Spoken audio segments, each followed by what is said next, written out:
शिव गुरु महाराज की जय। साहेब हरिंदर भैया की जय। नीलम दीदी की जय हो।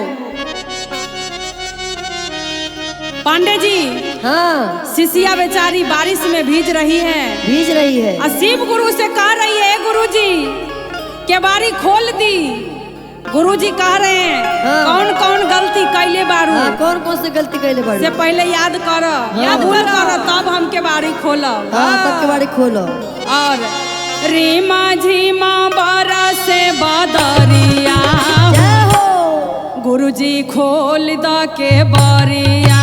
रीमा झीमा बरस बदरिया गुरु जी खोल द के बरिया।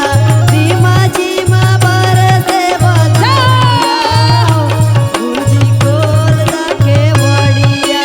खोल द के बरिया गुरु जी खोल द के बरिया। खोल द के बरिया गुरु जी खोल द के बरिया।